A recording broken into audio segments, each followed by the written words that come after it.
So, welcome to this uh, live scriptural study, 777 Awakening News, starting my The War is Real newsletter series called Attack on Godly Persons, God's Promise to Preserve, Reserve, and Restore.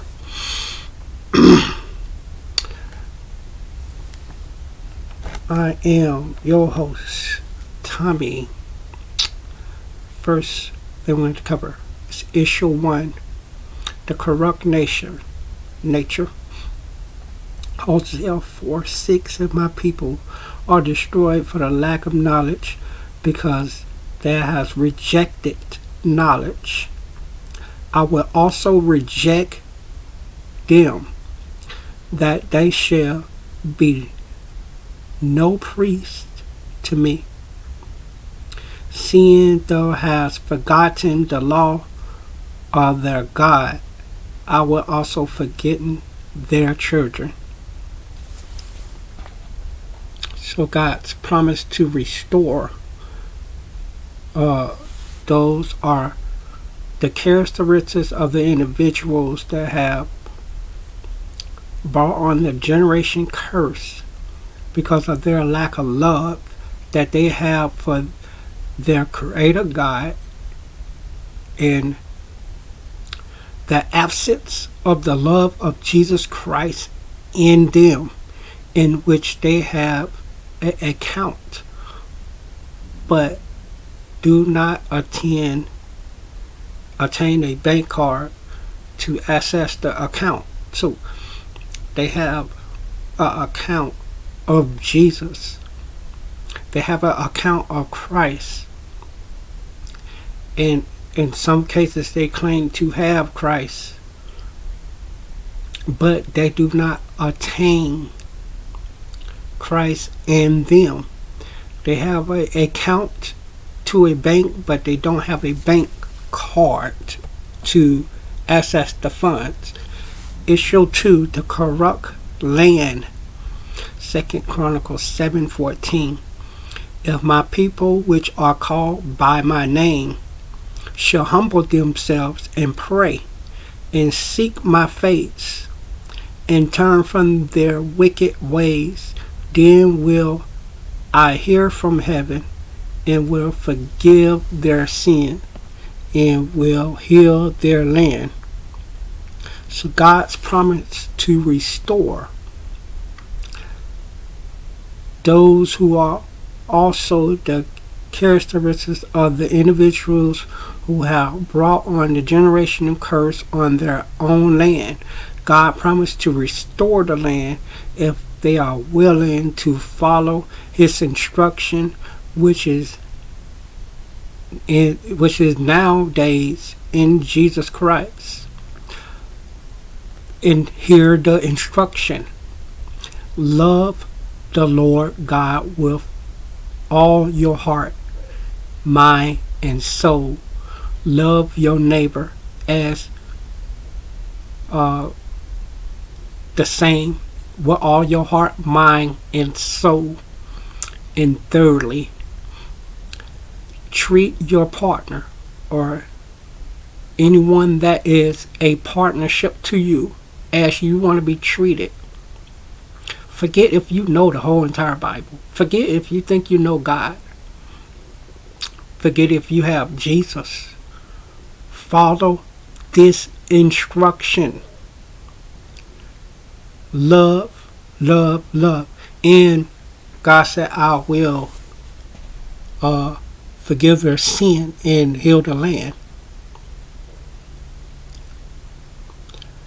Hebrew 1 verse 1 through 2 said, God, who at sundry times and in diverse manner spoke in time past unto the fathers by the prophets, have in these last days spoken unto us by His Son, whom He has appointed heir of all things, by whom also He made the worlds.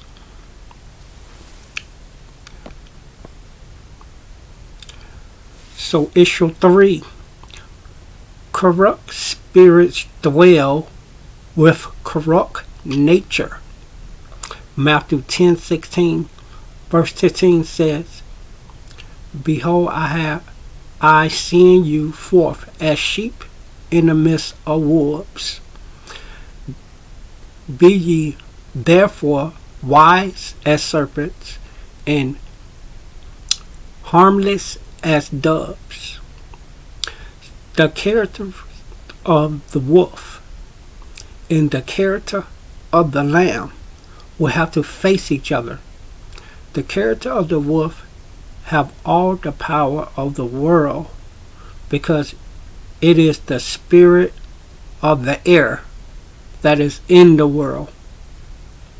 The spirit of the air is the spirit of disobedience, the spirit of war, and that is the spirit that lives in the spirit of Antichrist, and that is the spirit that is in the children that disobey God's law. The character of the Lamb do not have the power of the world, but he laid down his own life to save the world. God's promise to restore, Isaiah 11:6 and 7. The wolf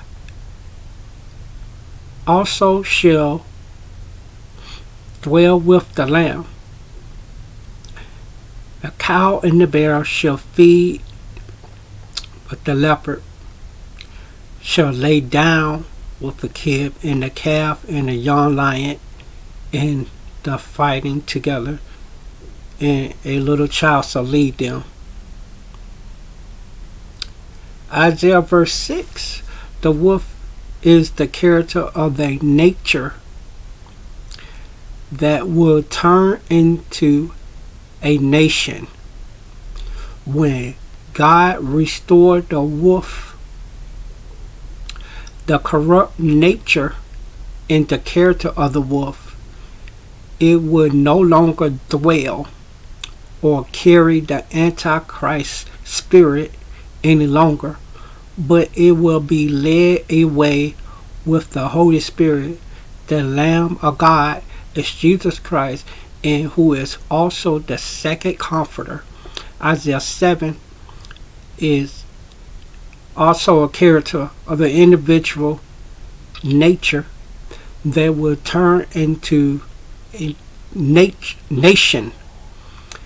God will return the corrupt nation into correct spirits. In that spirit, correct spirit is the spirit of obedience and love. Matthew 16:25 said, For whosoever will save his life shall lose it, and whosoever will lose his life for my sake shall find it. So the character of the wolf wins a few battles, but will eventually lose life. The character of the Lamb is Jesus Christ, who willingly laid his life down as a ransom to buy us back from the corrupt nature called the wolf, or the spirit of the world, or the spirit of disobedience, in which we all was born in sin. So God's complete his work in Jesus Christ on the cross. Revelation 21:1-7 saying, And I saw a new heaven and a new earth, for the first heaven and the first earth were passed away, and there was no more sea. And I, John, saw the holy city,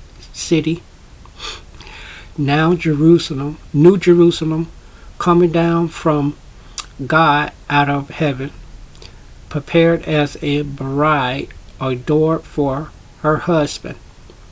And they saw a great voice out of heaven saying, Behold, the tabernacle of God is with men, and he will dwell with them, and they shall be his people, and God himself shall be with them, and be their God. And God shall wipe away all their tears from their eyes, and they shall be no more deaf, neither sorrow nor crying, neither shall there be any more pain, for the former things are passed away. And he that sat upon the throne said, Behold, I make all things new. And he said unto me, Write, for those words are true and faithful. And he said unto me, It is done. I am Alpha and Omega, the beginning and the end, and I will give unto him that is enters of the fountain of the water of life freely. He that overcomes shall inherit all things, and I will be his God, and he shall be my son. If you have been reading the Bible, you see that God's promise to reserve and reserve have been completed in time past, and has also completed to restore. He completed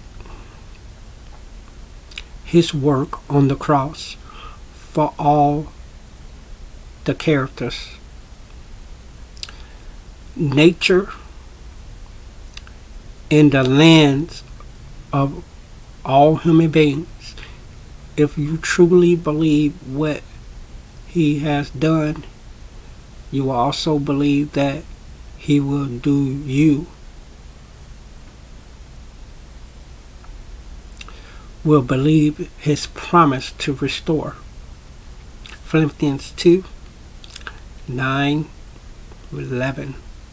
Verse 9 says, Whosoever God also hath highly exalted him, and given him a name which is above every name, that at the name of Jesus every knee shall bow, of things in heaven and things of earth and things under the earth, and that every tongue shall confess that Jesus Christ is Lord, to the glory of God the Father. So probation will end and judgment will come. 1 Corinthians 15, 24, 26 says, Then cometh the end, when he shall have delivered up the kingdom to God, even the Father, when he shall have put down all rules and authorities and power. For he must reign till he has put all enemies under his feet. The last enemy that shall be destroyed is death. Revelation 3:20-21 says this, Behold, I stand at the door and knock. If any man hear my voice and open the door, I will come into him and will sup with him, and he with me. To him that overcome will I grant to sit with me in my throne, even as I also overcame and am sat down with my Father in his throne.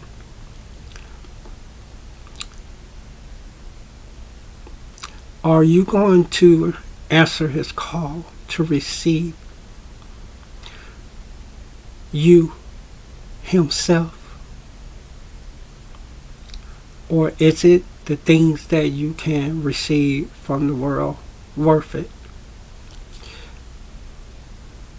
It's the things that